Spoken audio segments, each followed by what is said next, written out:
우리 같이 오늘 말씀 보겠습니다.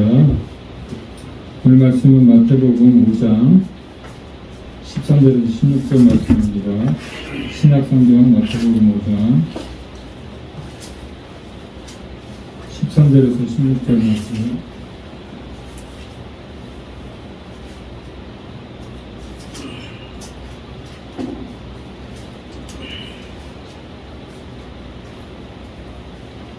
저는 성경을 이렇게 띄워드리지 않으니까 성경을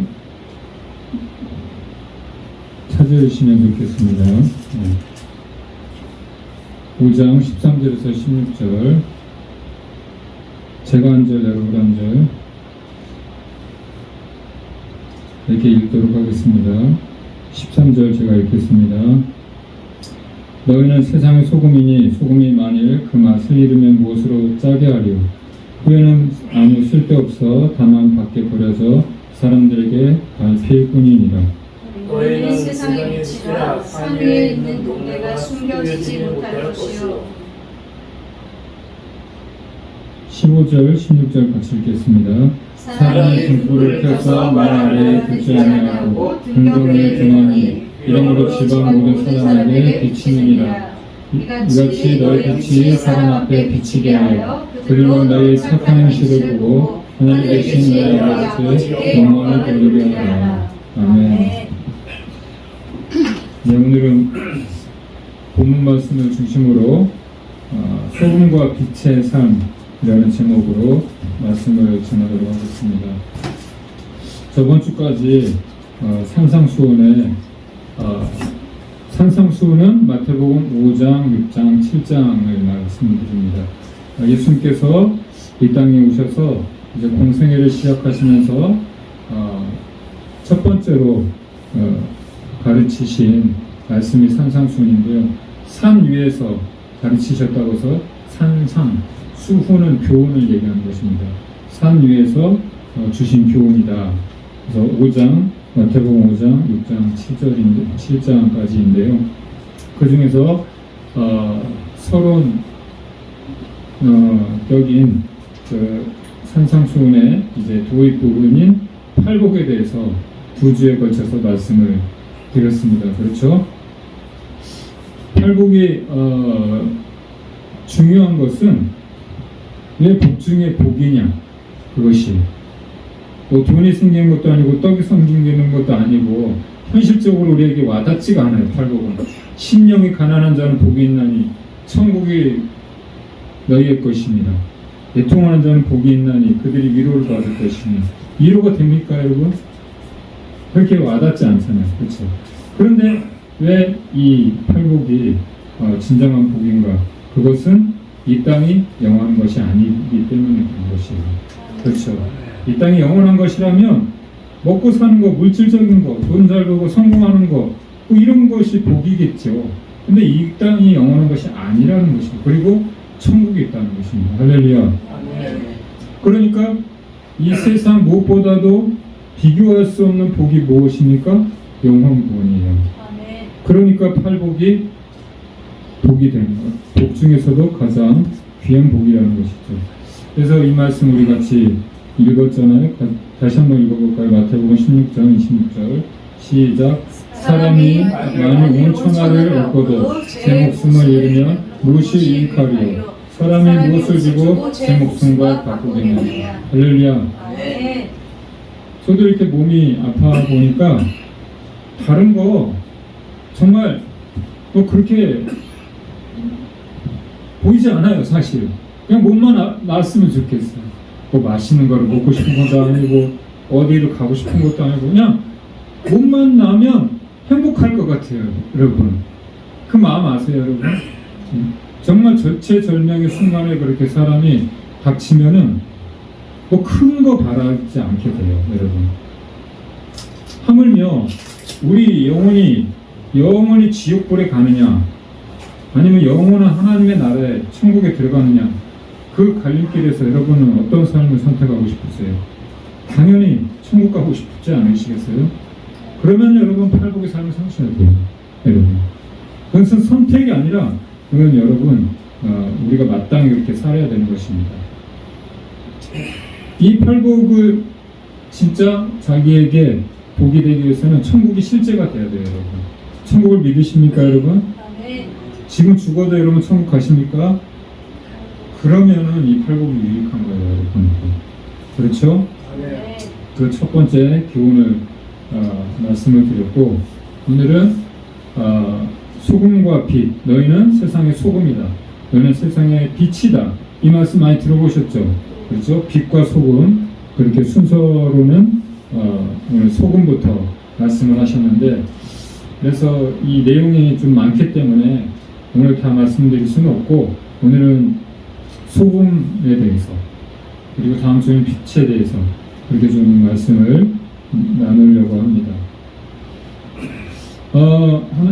예수님께서 너희는 세상의 소금이다, 그렇게 말씀하셨어요. 그 의미는 무엇입니까? 소금처럼 살으라는 거예요. 그렇죠? 그래서 오늘은 그렇다면 어떻게 하는 것이 소금처럼 사는 것인가? 그렇죠? 괜히 이 말씀을 하신 건 아닐 거 아니에요. 그렇죠? 소금, 많은 조미료가 있고 많은 여러 가지 물질이 있는데 왜 하필 소금처럼 살아라 그랬을까요? 그래서 오늘은 소금의 역할에 대해서 한번 생각을 해보면서 우리가 그럼 어떻게 사는 것이 소금처럼 사는 것인가 한번 생각을 해보도록 하겠습니다. 여러분, 소금은 라틴어가 원래 처음 어원인데, 소금의 어원은 이 라틴어로 셀러리라는 뜻이에요. 셀러리 들어보셨죠? 봉급이라는 뜻이에요. 여러분 좋아하는 봉급이라는 뜻이에요. 월급. 요즘 그런 말 많이 안 씁니다. 셀러리입니다. 셀러리. 어원이, 소금의 어원이 라틴어에서 왔는데 셀러리, 봉급이라는 뜻이에요. 왜냐하면 그때 당시에는, 고대 그리스 시대에는 이 군인들의 급료를 소금으로 줬어요. 소금으로. 그 정도로 소금은 가치가 있었어요. 그리고 당시에는 이 소금이 금과 맞먹는 그런 가치가 있었어요, 여러분. 그렇기 때문에 예수님 당시에 이 소금은 단순히 조미료 이상의 큰 가치가 있었던 것입니다. 오늘날에도 소금은 우리 삶에 없어서는 안 되죠. 그렇죠? 그리고 여러 가지로 쓸모가 있죠. 지금 소금이 금값인데, 그렇죠? 그렇게 돼버렸어요. 소금이 아주 귀하게 되었습니다. 그러면 소금을 크게 세 가지 정도로 그 역할을 우리가 생각을 해볼 수 있겠는데요. 먼저 소금은 기본적으로 맛을 내야 합니다. 맛을. 만약 소금의 맛을 내지 못하면 소금입니까? 아니죠. 그렇죠? 13절에 너희는 세상의 소금이 많이 그 맛을 잃으면 무엇으로 짜게 할 것인가? 후에는 아무 쓸데없어서 다만 밖에 버려져 사람들에게 밟힐 뿐이다. 이렇게 말씀을 하십니다. 마찬가지로 우리 예수 믿는 사람 다 와야 돼요, 여러분. 이 예수 믿는 사람을 뭐라고 그래요? 기독교인이라고, 그리스도인이라고 하죠. 그렇죠? 그리스도인은 그 기독교인의 헬라 말이죠. 헬라어. 그리스도인은 말 그대로 그리스도의 사람이다. 그리스도에게 속해 있다. 그러니까 예수 그리스도니까 예수님께 속해 있다라는 그런 말인 거죠. 근데 이 말은 교회 안에서 만들어진 말이 아니에요. 교회 안에서 만들어진 것이 아니고 세상 사람들이, 믿지 않는 사람들이 이러한 별명을 지어준 거예요, 여러분. 그 배경이 사도행전 11장 26절에 이렇게 나와 있어요. 같이 읽어볼까요? 시작. 만남의 안디옥에 데리고 와서 둘이 교회에 1년간 모여 있어 큰 무리를 가르쳤고, 제자들이 안디옥에서 이로써 그리스도인이라 일컬음을 받게 되었다. 아멘. 안디옥이라는 초대교회 당시에 안디옥이라는 교회가 있었어요, 여러분. 그 사도 바울이 목회를 했던 교회인데, 이방인 교회죠. 이방인 첫 이방인 교회. 그런데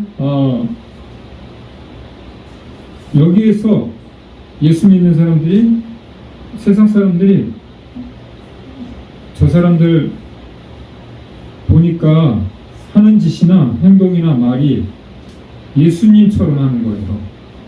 예, 병을 고치기도 하고 예수님을 복음을 전하기도 하고 서로 막 이렇게 사랑하고 그런 모습이 예수님이 가르친 것 똑같은 거예요. 그래서 그리스도인이다 이렇게 말을 해준 거예요. 우리식으로 얘기하면 예수쟁이. 저희 예수쟁이 있으니 예수밖에 몰라. 예수한테 미쳤어. 뭐 그런 거예요. 그러니까 그게 칭찬이 아니라 약간 조롱 섞인 말이었던 거예요. 당시에는. 그리스도인 지나간다. 왜냐하면 당시에 예수를 믿으면 좋은 일만 있었던 게 아니라 핍박이 있었어요, 여러분. 그러니까 조롱거리로 그리스도인 지나간다 이렇게 말을 했던 것입니다. 그렇다면 이 초대교회 성도들의 삶이 어떠했기에 그리스도인이라는 말을 들었을까요? 사도행전 2장에 그렇게 기록이 되어 있는데 제가 한번 읽어드리겠습니다. 사도행전 2장에 보면은 이제 예수님 믿는 사람들이 이제 모여서 같이 공동체를 이루고 교회를 이제 형성하게 되는데 그것이 초대교회죠. 초대교회. 근데 그들이 모여서 도대체 무엇을 했는가를 보면 왜 사람들이 저 사람들에게 그리스도인이라고 말을 했는가 그것을 우리가 알 수 있습니다. 2장 43절에서 47절을 제가 읽어드릴게요. 사람마다 두려워하는데 사도들로 말미암아 기사와 표적이 많이 나타나니 믿는 사람이 다 함께 있어 모든 물건을 서로 통용하고 또 재산과 소유를 팔아 각 사람의 필요를 따라 나눠주며 날마다 마음을 같이하여 성전에 모이기를 힘쓰고 집에서 떡을 떼며 기쁨과 순전한 마음으로 음식을 먹고 하나님을 찬미하며 또 온 백성에게 칭송을 받으니 주께서 구원받는 사람의 날마다 더하게 하시니라. 아멘. 당시에 초대교회 때 예수 믿는 사람들은 이러한 삶을 살았던 거예요. 만나면 네 것 내 것 없이 서로 나누고, 싸우지 않고 서로 화평하고, 하나님을 찬양하고. 세상 사람들이 봤을 때 천국 같은 거예요. 와, 저기는 미움도 없고, 다툼도 없고, 시기도 없고, 자기 욕심도 없고. 그래서 그리스도인이라는 별명이 생긴 겁니다. 여러분, 그래서 만약에 여러분이 예수쟁이라는 소리를 듣는다고 하면은 여러분 기뻐하십시오. 여러분 제대로 믿고 있는 겁니다. 아멘. 두리뭉실 믿는 사람들은요, 너 예수 믿었어? 너 교회 다녔어? 전혀 몰라요. 친구들 가운데서도. 왜냐면 할 거 다 하니까.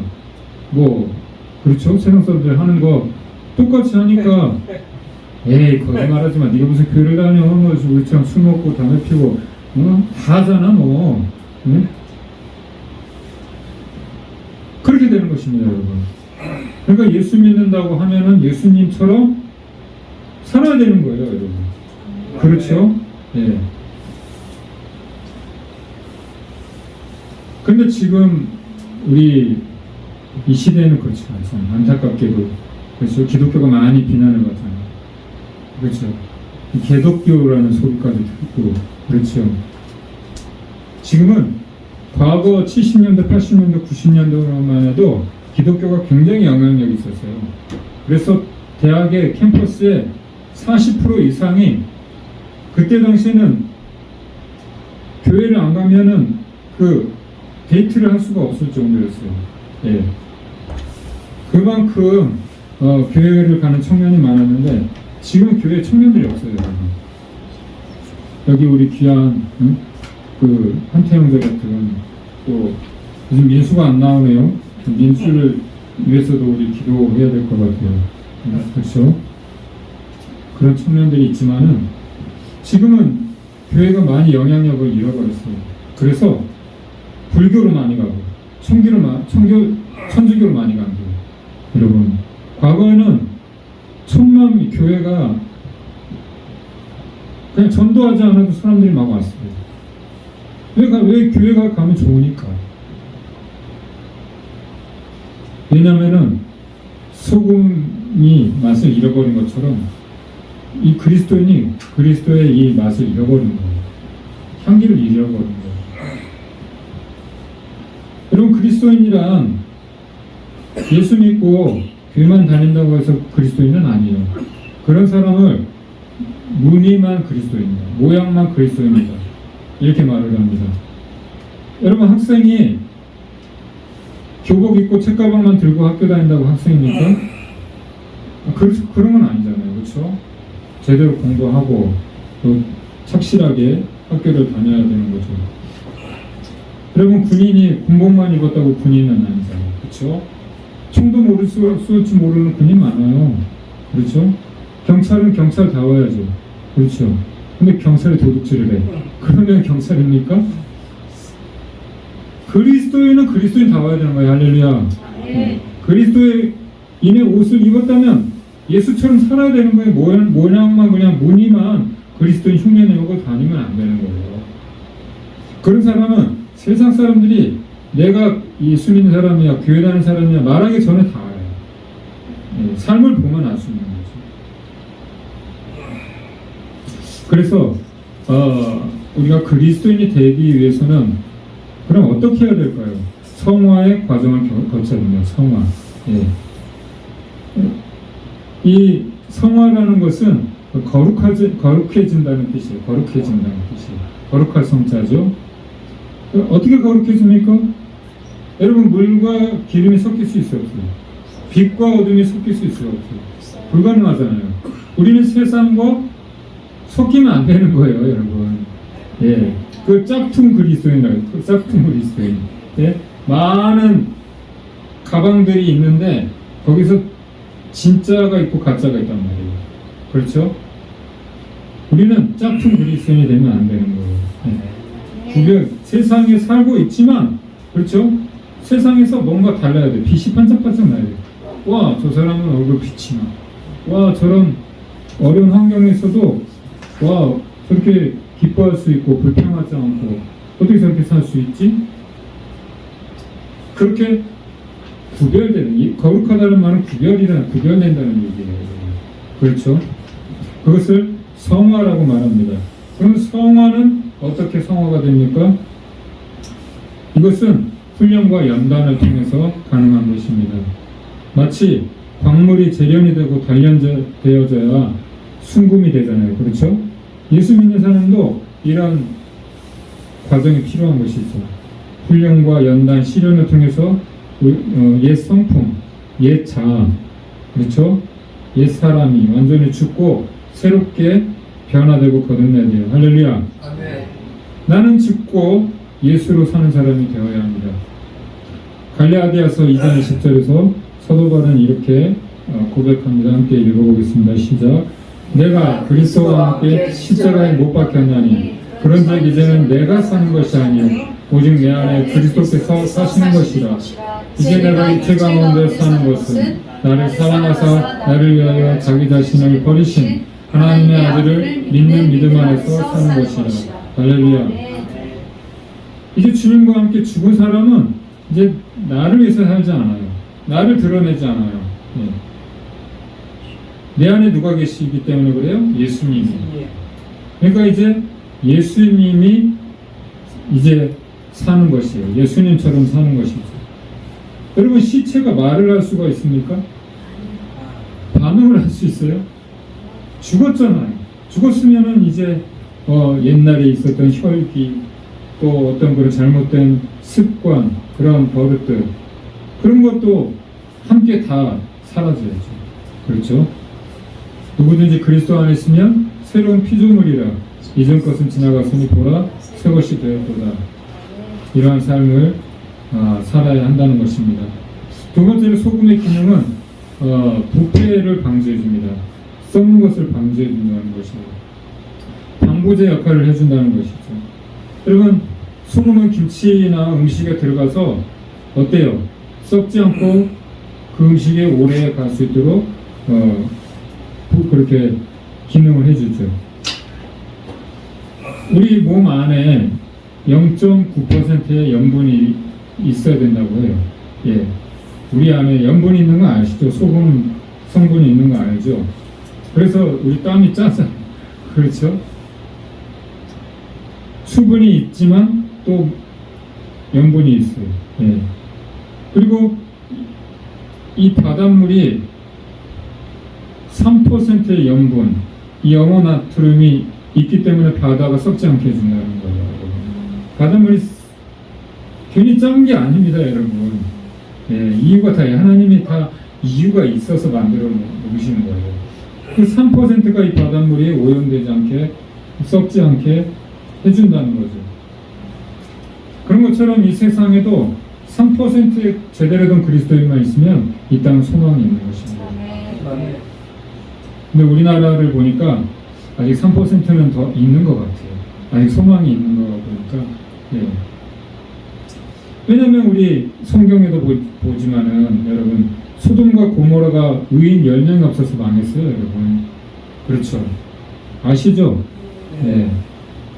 그래서 주님은 예레미야 선지자에게 이렇게 말씀하셨어요. 이제 이스라엘 민족이 타락해서 우상 숭배하고 하나님이 진노하시고 심판하시는데 예레미야 선지자가 회개를 외치면서 이렇게 얘기합니다.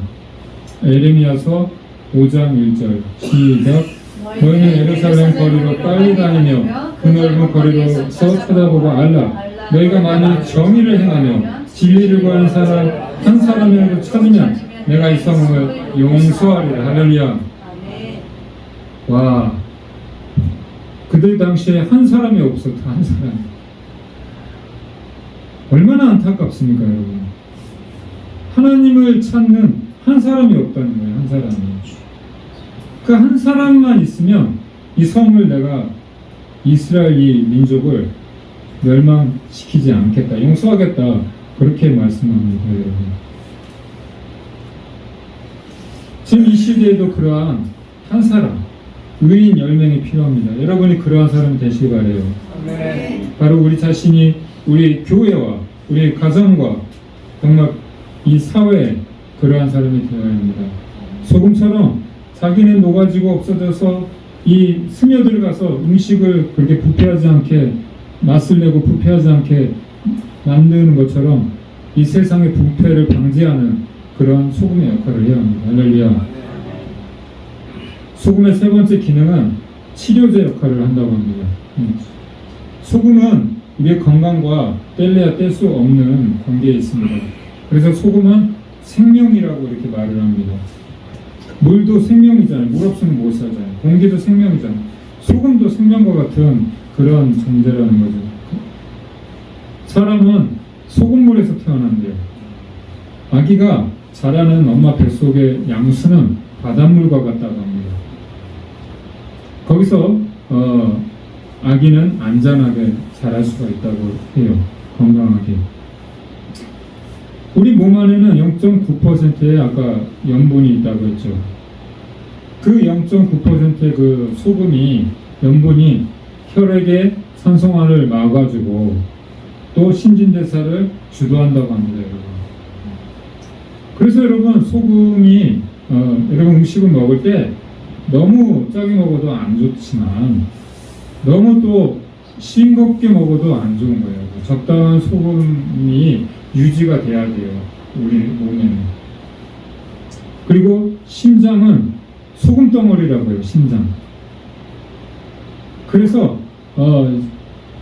옛날에는 이 심장을 갖다가 염통이라고 불렀습니다. 염통, 소금 염자, 염통. 예. 이 소금통이라는 뜻이죠. 그래서 사람은 음식을 안 먹고도 일정 기간 이렇게 살 수는 있지만 소금을 먹지 않으면 살 수가 없다고요, 여러분.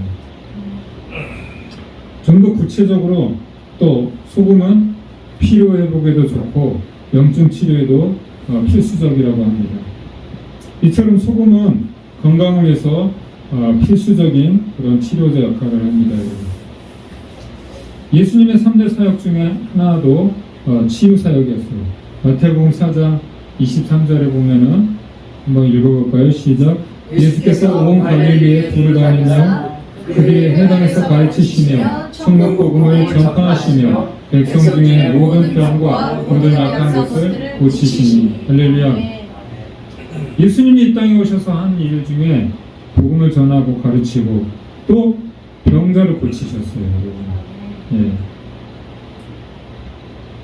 그때 당시에는 아픈 사람이 많이 있었잖아요. 그렇죠? 뭐 병원이 있는 것도 아니고 의료 시설이 있는 것도 아니고 의사가 많은 것도 아니니까 예수님이 다니시면서 문둥병자를 고치시고 소경은 눈을 뜨게 해주시고 안전병이를 일으키시고 그런 기적들이 많이 일어났다는 거예요. 여러분.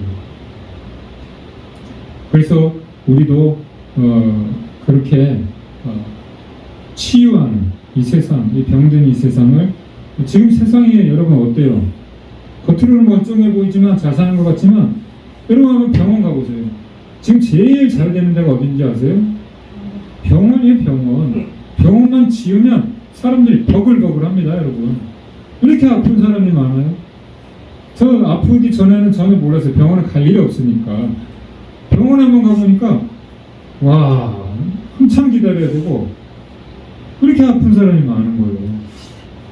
정신적으로, 육체적으로, 영적으로 환자가 넘쳐납니다, 여러분. 의사들 돈 떼도 모르고 써요, 여러분. 네. 그래서 우리도 예수님처럼 이 병들, 이 세상을 여러분 치유하고 회복하는 그런 삶을 살아야 돼요, 여러분. 소금과 같이 나는 녹아져 없어지고, 그렇죠? 이 세상을 그럼으로써 치유하고 회복해야 한다는 것이죠. 우리는 이 세상에 꼭 소금과 같이 필요한 존재가 돼요. 소금이 맛을 잃어버리면 여러분 버려집니다. 필요가 없잖아요. 그렇죠? 그렇죠? 그런 것처럼 우리 그리스도인 예수 믿는 사람이라면 이 세상에 필요한 사람이 돼야 돼요. 내가 뭘요, 목사님? 제가 뭐 목사도 아니고 제가 뭐 가진 것도 없고 제가 뭘 해요? 아니에요, 여러분. 기도할 수 있잖아요. 할렐루야. 기도해 줄 수 있잖아요. 옆에 여러분 이웃이 아프면 기도해 줄 수 있잖아요. 위로해 줄 수 있잖아요. 예수님이 너를 고쳐주실 거야. 예수님이 너를 위로해 주실 거야. 그렇게 얼마든지 우리는 역할을 할 수 있어요, 여러분. 네. 그렇기 때문에 주님께서 너희는 세상의 소금이다. 그렇게 말씀을 하셨습니다.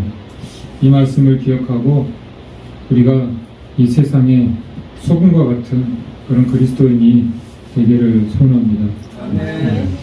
하나님 아버지 은혜를 감사합니다. 오늘도 복된 주를 허락하여 주셔서 함께 예배하게 하심을 감사합니다. 이 천국의 기쁨을 주님 오시는 그날까지 우리가 누려갈 수 있도록 주님 인도하여 주시옵소서. 주님 그 참 평안을 또 허락하여 주셔서 단원주간도 어떤 상황 또 주님 가운데서도 우리가 온전히 주님 바라보며 살아갈 수 있도록 주님 도와주시고 특별히 세상의 소금이 되어라고 말씀하셨습니다. 소금과 같이 주님 우리가 참된 그리스도인으로서의 삶을 살아가게 도와주옵소서. 부패하고 썩어져가는 이 세상에 방부제 역할을 하게 하시고 치료제 역할을 하게 주시옵소서. 그래서 하나님께 영광 돌리는 하나님의 복된 자녀의 삶을 살아가게 하여 주시옵소서. 이제는 우리 구주와 인생의 주님 되신 예수님의 은혜와 하나님 아버지의 무한하시고 변함없는 사랑과 성령님의 위로 교통 감화 감동 충만하신 역사가 오늘 이 말씀을 통하여서 소금과 같은 세상의 소금이 되어서 나는 죽고 없어지고 세상에 영향력을 끼치며 하나님께 영광 돌리며 살기를 다짐하는 그 모든 신령 가운데 이제부터 영원까지 함께 계시기를 간절히 축원하옵나이다. 아멘.